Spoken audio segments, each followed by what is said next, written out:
Okay. Well, hi guys. I'm Mark. I'm Jen. And we're with Frostbite Furniture. And now, our new thing that we're going to introduce today is we are starting a new kind of video podcast thing, or a new YouTube channel called The Frozen Woodworker. And with that, we'd like you to go out to YouTube and subscribe, because subscribers are very important. Yeah, they are. We're really looking to get at 100 subscribers as fast as we possibly can. That's pretty important for kind of the way YouTube works and all that kind of stuff. So, don't just like the page. Definitely like the video and definitely share the video. But the most important thing is to go onto YouTube, find us, and subscribe.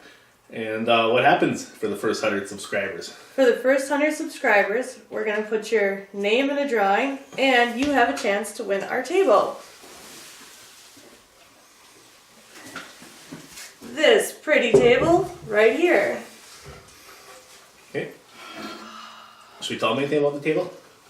It's a live edge table that we've made, that we actually used a vinegar, an old-fashioned stain on it. It's a vinegar and steel wool base stain where you actually dissolve steel wool in vinegar and make your shop smell like pickles for a really long time. We'll do a video on that sometime here, and we'll show everybody how to do it. It's a neat process, and it's a very kind of green, environmentally friendly way to stain some stuff. But yeah, so the first 100 subscribers, they get that. Or not the first 100 subscribers. One of the first 100 subscribers gets a table. Yep, we'll put your name in a drawing once we reach 100, and there you go, we will get you your table. Okay, but what are you subscribing to?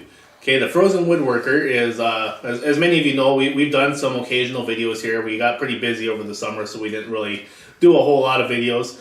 But we're going to try to really get into the video thing here now.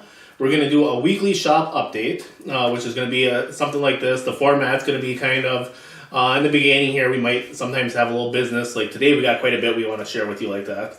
But then we're going to talk about the projects we've been doing that week. If you would like to send in some projects that you've done, we can showcase your projects. And then we're going to have a tip of the week every week and kind of show you a way that you can improve your woodworking, your do-it-yourself stuff. Sometimes it might be stuff around the house that, as far as maintenance and that sort of stuff. And just kind of some general tips that most people will be able to use. And then eventually we'd like to go live with our videos where we film them live. But to do that, we need to know what our subscribers' schedules work, or what works for our subscribers' schedules. So if you could, send us a message or reach out to us, let us know kind of times of day and days of the week that work for you, that we could start doing live video feed. That'd be awesome. Okay, should we get into the projects? Sure. Okay, well, the first project I'm going to talk about is we were doing this big floor. As many of you know, we do some floor refinishing, and we did probably the biggest floor we've ever done in this log cabin kind of outside of Cotton, Minnesota. It was a beautiful, beautiful log cabin, huge, not the machine logs, the big, hand-carved logs, big giant thing, overlooking this pond. It was a really, really cool place. But the floors have been neglected for quite a while, so there was a lot of cracking in the floor and splitting, especially around the windows. That seems to be where the UV gets in there and dries out the wood and splits it a little bit. And oftentimes, there's a few different types of fillers you can use, because it really wasn't quite bad enough to be replacing boards. It was just a little bit, some checking, some cracking there, but pretty widespread. So we ended up filling the cracks, and there's some specialty fillers you can use for that, but sometimes they're hard to come by, especially when you live way out in the Tules here and you forget to order the products until just before you're about to do the floor. And a lot of other people, what they'll do is they'll take a regular PVA glue that's like a Tight Bond type glue or something like that, and they'll mix it with sawdust that they get off of sanding the floor, and they'll use that as the filler. And I didn't really care for that because the glue dries a little bit of a different color. It looks a little funky down in the cracks. So we experimented a little bit, and we made a slurry out of our poly that we're using on the floor and the sawdust. Rather than using the glue, we used our poly. and that ended up working very well. We went through a lot of poly that way because we had to keep it real wet. Yeah. You know, as I was on the floor squeezing it back and forth, Jen was kind of Johnny on the spot the whole time, dumping poly on it to keep it nice and wet and lubricated. And we used very little sawdust; it was mostly poly. But the nice thing about that is the poly, you know, it's the same poly we used on the floor, so anywhere that we left a little bit and there was no stain on the floor, so it was just a clear poly. Any little bits of poly that were left on the floor were just fine because it was the same stuff that we're building it up with, and it ended up turning out really great. I'm gonna edit in a little bit later here. I'll put a bunch of pictures right up here. Well, by now there should be pictures here. Okay, what else have we been doing? We've also did a kitchen refinish recently, where we went to a home locally here in by us over in Hibbing, and they had just moved into their house, liked their kitchen. It was a nice big kitchen, but their cabinets were kind of an older style. And they were nice cabinets, really well built, but she wanted to kind of update them. So we went in and we stripped the cabinets down to wood. They were stained and polished, and we brought them back to wood, and then we painted them, and they turned out really great. We used a different paint than we had in the past. It's this emerald paint here from Sherwin-Williams, and it's a very durable paint. When we were all done with the cabinets, it had a sprayed on finish, even though we brushed it on, and like I said, it's very durable. 2 coats, and you know, it was great. You can scrub them really well, which is great when you have kids in the house, or even like the splatters that are bound to happen by the stove with spaghetti and whatnot. So I don't know, I first time using the paint. I've used other products, but I really liked this emerald paint. It was definitely worth it. So just want to put that out there. But yeah, the kitchen turned out great. She loved it. We were a little nervous because it was a darker color she wanted to go with, but she does have white walls and was planning on all white appliances, and it really made it pop. It was cool. Yeah, it was a nice looking kitchen. It was, like you said, it seemed a little odd how dark she wanted to do it, but then once it all came together, it looked nice. Yeah. Okay, that brings us to our tip of the week. Wait, we should get some sort of music here, like a little drum roll thing or something. That'd be cool. Okay, anyhow, our tip of the week. Our tip of the week is gonna be about finishing today.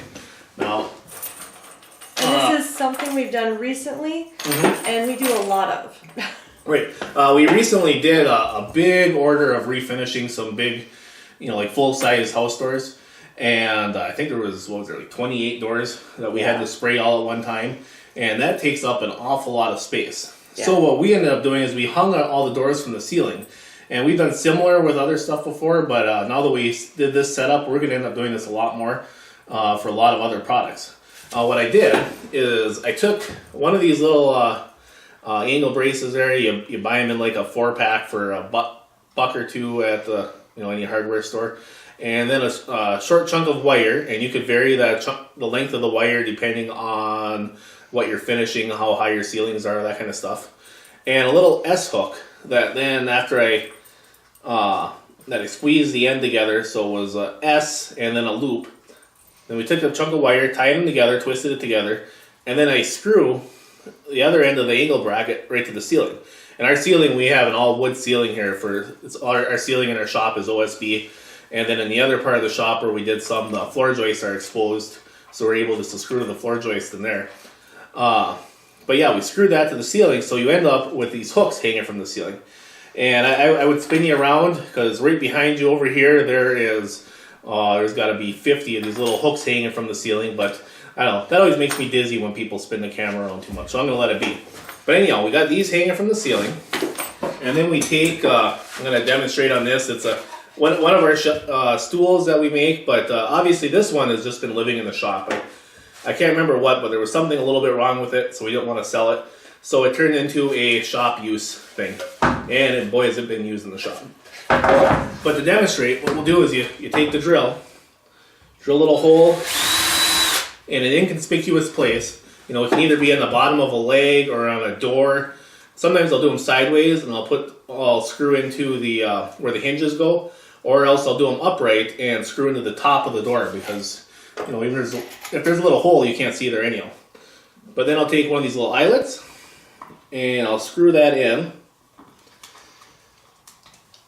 And I'll take the little handy dandy eyelet screwer inner thinger.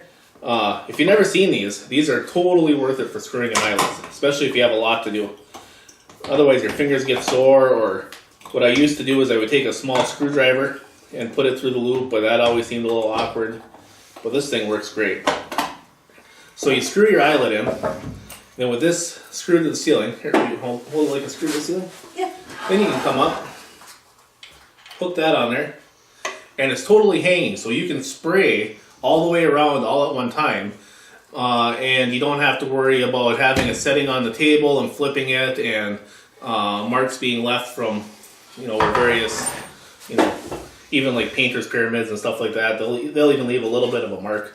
So if you can do this, hang it from the ceiling, that works wonderful for spraying, and it even works somewhat for brushing, because you can get everything up in the air, get it all done at one side, because sometimes that seems to be one of the hardest things about finishing, is getting everything done on one side without leaving marks from where it was sitting on the table. Mm-hmm. So that's our tip of the week, and we'll try to have some sort of tip that's useful like this for everybody every week.